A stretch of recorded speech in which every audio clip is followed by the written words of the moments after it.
बिस्मिल्लाहिर्रहमानिर्रहीम। शुरू पाक के नाम से जो नहायत मेहरबान रहम फरमाने वाला है। तो जी कैसी है मेरी यूट्यूब फैमिली। अल्लाह ताला आप सबको अपने हिफ्ज़-ओ-मान में रखे, खुश रखे, आबाद रखे, आमीन सुम्मा आमीन। तो जी आज का व्लॉग मैं स्टार्ट कर रही हूँ सुबह से। यहाँ सुबह के कोई 6:30 बज चुके हैं और स्टार्टिंग में ही आपको बता दूँ कि ये व्लॉग आपने पूरा देखना है, क्योंकि मैं अपनी ज़िंदगी की बहुत स्पेशल स्टोरी आप लोगों से शेयर करने जा रही हूँ, जो सारे लोगों से बिल्कुल डिफरेंट है। आपको भी सुन के अच्छा लगेगा, तो हैरानी भी शायद हो आप लोगों को, क्योंकि जो भी सुनता है ना ये स्टोरी तो हर किसी को हैरानी होती है। तो जी फ़िलहाल तो मैं ये बता दूँ मैं क्या कर रही हूँ। सुबह 6:30 बजे का वक्त है, क्योंकि भाई के बच्चे भी फ़िलहाल आज मेरे पास हैं।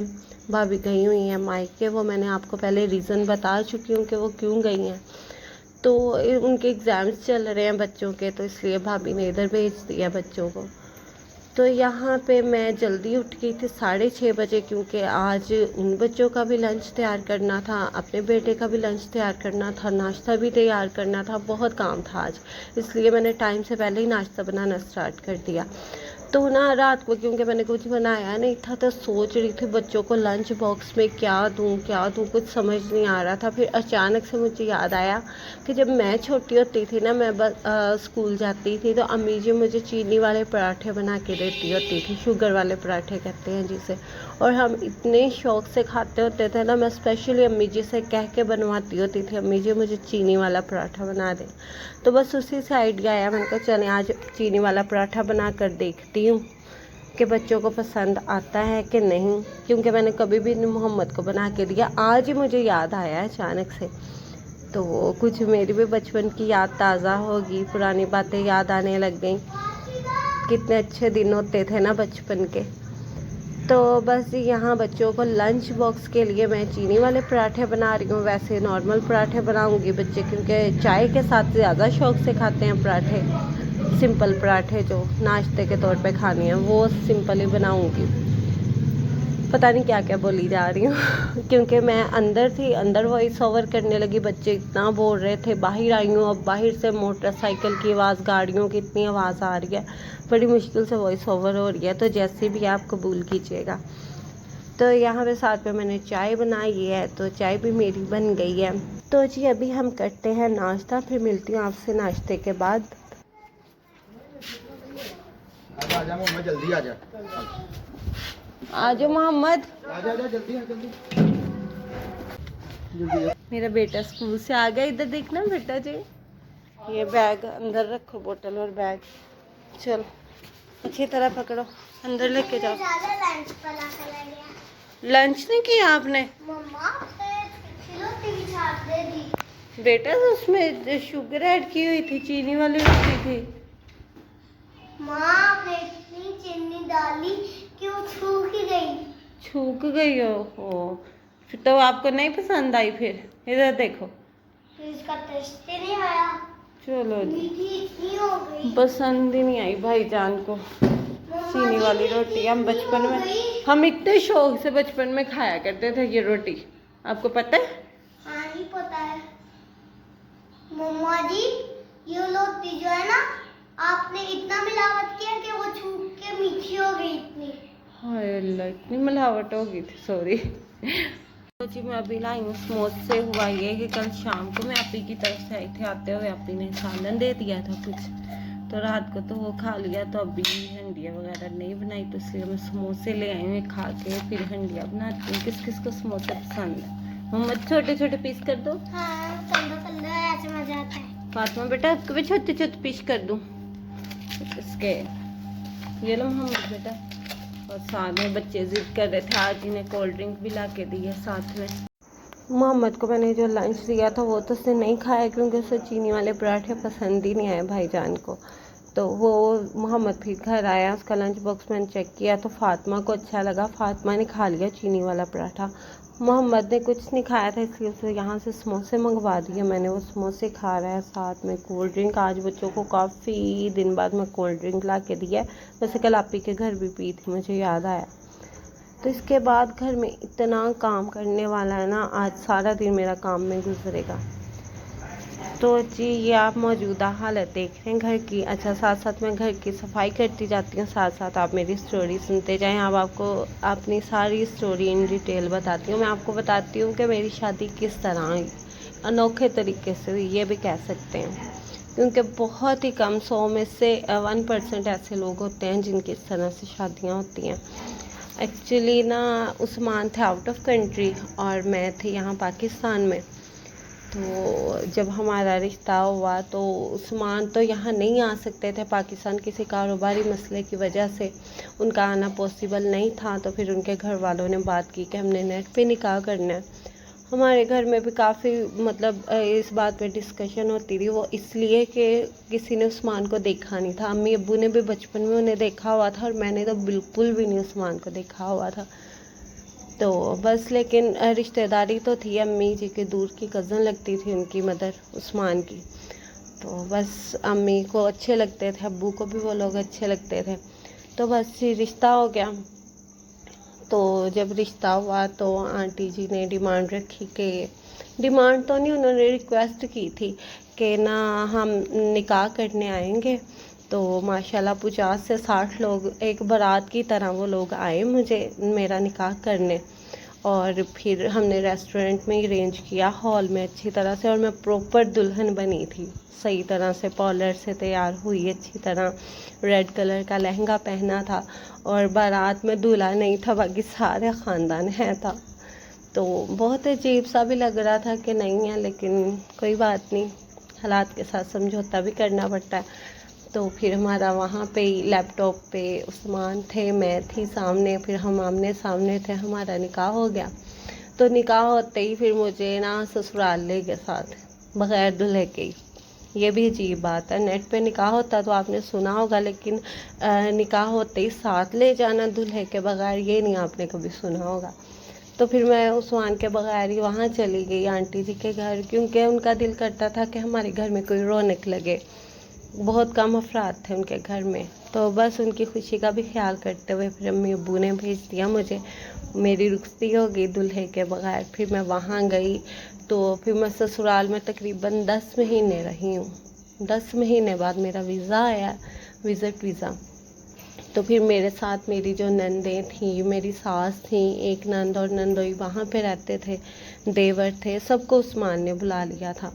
फिर मैं वहाँ गई और एयरपोर्ट पे मैंने फ़र्स्ट टाइम उस्मान को देखा। मैं इतनी कंफ्यूज हो रही थी, क्योंकि वहाँ जितने भी लोग थे मैं कौन सा उनसे कभी मिली थी, तो इसलिए ज़्यादा कन्फ्यूजन हो रही थी। और गई भी मैं इतनी दूर थी, आउट ऑफ कंट्री, तो अम्मी अब्बू की कुछ ज़्यादा ही याद आ रही थी, बहुत कंफ्यूज हुई बहुत। तो वहाँ गई, फिर आहिस्ता आहिस्ता उस्मान का पता चलता गया। उस्मान भी बहुत अच्छे थे, उनकी सिस्टर्स भी बहुत अच्छी थी, सारे बहुत अच्छे थे। तो बस आहिस्ता आहिस्ता फिर दिल लगना शुरू हो गया वहाँ पे। तो फिर वहाँ पे मेरे जाने के तकरीबन 10-15 दिन बाद उन्होंने करना तो नहीं था वलीमा, क्योंकि मेरे नंदोई के बहनोई की तबीयत ठीक नहीं थी। तो फिर वो ठीक हो गए, तो फिर अचानक से वलीमा भी अरेंज कर लिया। तो मेरा वलीमा वहीं पे हुआ, सऊदी अरेबिया में। वहाँ पे मैंने वाइट मैक्सी पहनी थी, जैसे यहाँ पे क्रिश्चियन लोग पहनते हैं ना, वहाँ पे अरेबिक दुल्हन जो होती है ना, दुल्हनें जो होती हैं वो वाइट ड्रेस ही पहनती हैं। तो मैंने भी वो वाइट ड्रेस पहना। इतना प्यारा ड्रेस था, इतना प्यारा ड्रेस था, बल्कि वलीमे से एक दिन पहले मुझे खुद उस्मान और मेरी जो नन थी वो मुझे लेके गई हैं मार्केट में। वहाँ पे मैंने अपनी मर्ज़ी से ज्वेलरी चूज़ की है, ड्रेस चूज़ की है, बहुत अच्छे थे वो लोग। तो फिर मैंने लिया अपना ड्रेस सारा कुछ, और फिर वहाँ पे पार्लर से ही तैयार हुई। तो इतना अजीब लग रहा था, मेरी मैक्सी जो थी ना वो इतनी फूली हुई थी, बड़ी सारी, उस मतलब क्या होती है ना, जैसे काफ़ी वो उसकी गोलाई होती है, इस तरह से थी। तो अगर आप लोग कहेंगे ना तो मैं थोड़ा सा फेस हाइड करके ना अपनी वो पिक्चर्स आप लोगों से इन डिटेल शेयर करूँगी, अपनी बारात की भी और वलीमे की भी। तो फिर मैं वहाँ गई, तो वहाँ मैं 6 मंथ रह के वापस आ गई। फिर बस इसी तरह ही चलता रहा, कभी उस्मान आ जाते हैं, कभी मैं चली जाती हूँ। लेकिन बहुत अनोखी लगी होगी आपको हमारी स्टोरी, है ना। और देखे कितना अजीब होता है ना, एक इंसान जिसको आप जानते भी नहीं, ठीक है, कभी आपकी बात भी नहीं हुई, आपने कभी देखा भी नहीं, फिर वही इंसान आपकी सारी ज़िंदगी हो जाता है, सारी कुल कायनात वही इंसान हो जाता है। और अब तो मैं उस्मान के बगैर जीने का तसव्वुर भी नहीं कर सकती। मेरे लिए सबसे इम्पोर्टेंट हो गए हैं उस्मान। ज़ाहिर है हर जब मियाँ बीवी का रिश्ता ही अल्लाह ताला ने ऐसा बनाया, जब निकाह होता है तो तब भी मेरे ख्याल से ऑटोमेटिकली दोनों मियाँ बीवी के दिल में ना मोहब्बत आ जाती है। तो बस अल्हम्दुलिल्लाह बहुत अच्छी खुशगवार ज़िंदगी गुजर रही है हमारी, एक दूसरे को समझते हैं हम। शुरू शुरू में थोड़ी सी ना प्रॉब्लम हुई, क्योंकि उस्मान की टोटली सोच कुछ और थी, मेरी कुछ और थी, उनकी पसंद कुछ और थी, मेरी कुछ और थी। अब हमने एक दूसरे के मुताबिक हमने एक दूसरे को ढाल लिया है, तो ज़िंदगी बहुत अच्छी हो गई है, हसीन हो गई है। कई चीज़ों में उन्होंने कॉम्प्रोमाइज़ कर लिया, कई चीज़ों में मैंने कॉम्प्रोमाइज़ कर लिया, और अब हमें एक दूसरे की हर चीज़ बहुत अच्छी लगती है, हर आदत हो कुछ भी। और माशाल्लाह अब तो बच्चे हो गए हैं, बच्चों के साथ तो रिश्ता ज़्यादा मजबूत हो जाता है। तो अल्हम्दुलिल्लाह मैं तो बहुत खुश हूँ। मैं अपने अल्लाह का जितना शुक्र अदा करूँ कम है। अल्लाह ताला ने मुझे इतना अच्छा ख्याल रखने वाला हस्बैंड दिया, अल्हम्दुलिल्लाह। इसके साथ कि अल्लाह हर बेटी के नसीब अच्छे करे, अच्छा हस्बैंड मिले। ज़ाहिर है शोहर अच्छा होना तो औरत की ज़िंदगी संवर जाती है, अगर शोहर अच्छा ना हो तो उसकी ज़िंदगी अज़ाब हो जाती है। इसलिए दुआएं करते हैं अल्लाह ताला बेटी दे तो उसके नसीब भी अच्छे करे, आमीन सुम आमीन। तो जी काफ़ी कुछ बोल गई हूँ मैं, अगर बीच में मुझे पता है कुछ मुझसे लफ्ज़ भी इधर उधर हुए हैं उसके लिए सॉरी। तो बहरहाल आपको समझ आ गई होगी मेरी सारी स्टोरी। साथ साथ में मैंने सारा घर भी साफ़ कर लिया है। तो जी आज मैंने काम भी बहुत किया, सुबह से लगी हुई हूँ। पहले सारा घर साफ़ किया है, उसके बाद मैंने कपड़े भी धोने थे, उसके बाद मैंने कुकिंग भी करनी थी। तो इस तरह से है। तो आप लोगों को मेरी शादी की स्टोरी कैसी लगी कमेंट बॉक्स में ज़रूर बताइएगा। मैं कोशिश करूँगी थंबनेल में था अपनी शादी की कोई पिक्चर आप लोगों से शेयर कर दूँ। अच्छा एक और चीज़ तो मैं बताना भूली कि मेरी शादी कब हुई थी। 6 साल हो चुके हैं मेरी शादी को। हालांकि ये बात मुझे सबसे पहले बतानी चाहिए थी, मैं सबसे लास्ट में बता रही हूँ। और मैंने अभी बीए किया था, तो एग्ज़ाम्स दिए थे, तो साथ ही मेरी शादी हो गई। वगैरह धो लें। तो जी आज मशीन भी लगा ली क्योंकि बच्चों के यूनिफॉर्म थे जो धोना ज़रूरी था। वैसे तो 2 दिन पहले मैंने सारे कपड़े धोए थे, कपड़े भी मैंने धो लिए हैं। बच्चों के यूनिफॉर्म वगैरह जो धोने थे, ये सॉक्स वगैरह तो इधर ही रख दिए हैं। तो अब चलती हूँ नीचे जाके बनानी है हंडिया मुझे। तो मैं आपको अपना लॉन दिखाती हूँ प्यारा प्यारा। तो ये लॉन है, घास भी उग रही है माशाल्लाह से। चलो नीचे चलते हैं, चलो बेटा नीचे चले। तो बस ये सफाइयाँ सारी हो गई हैं, अब हंडिया की तरफ होती हैं। देखते हैं आज क्या बनाते हैं। लाइट्स ऑन कर लूँ, बर्तन भी खुश्क हो रहे हैं, बर्तन भी लगा लूँ मैं ज़रा। हाँ जी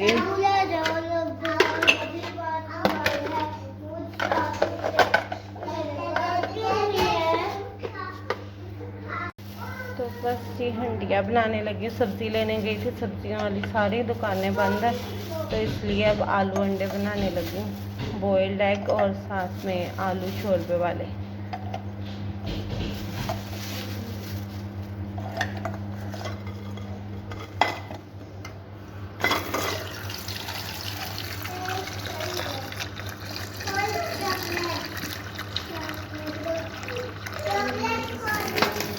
ये इतनी बड़ी बड़ी रिंग किसकी है?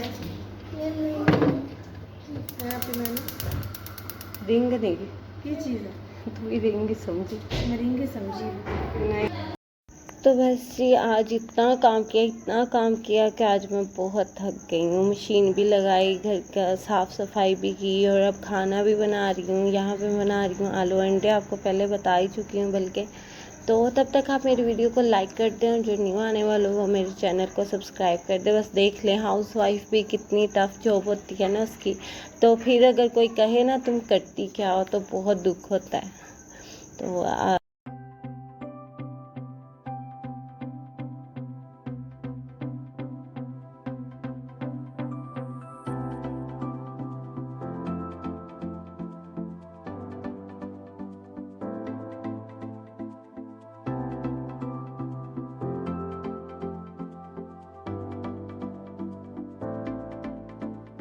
तो जी माशाल्लाह से रमज़ान भी आने वाला है। किस किस को इंतज़ार है रमज़ान का? मुझे तो बहुत इंतज़ार है। अभी रमज़ान की सारी तैयारी करनी है, सारा कुछ करना है, तो उसका भी व्लॉग आप लोगों से शेयर करूँगी। अभी तो मैं अकेली होंगी रोज़ा रखने के लिए, खोलने के लिए। वैसे तो भाई साथ ही रहते हैं, लेकिन खाना वो अपने घर से खाते हैं, तो इसलिए कुछ ख़ास तैयारी नहीं होगी मेरी, थोड़ी बहुत होगी लेकिन शेयर करूँगी। बस ये सालन बन गया है, अंडे में इस तरह से इसमें ऐड कर दूँगी और इसके ऊपर हरा धनिया।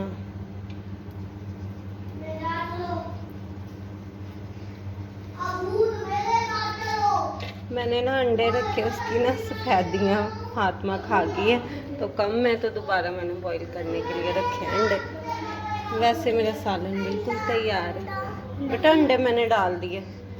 तो बस ही अब मैं रोटियाँ बनाने लगी हूँ, तो आपसे मिलती हूँ नेक्स्ट व्लॉग में। तब तक अपना बहुत सा ख्याल रखिएगा, तो हमें याद रखिएगा। अल्लाह हाफिज़। क्या हुआ? अंडे देती हूँ और अंडे देती हूँ।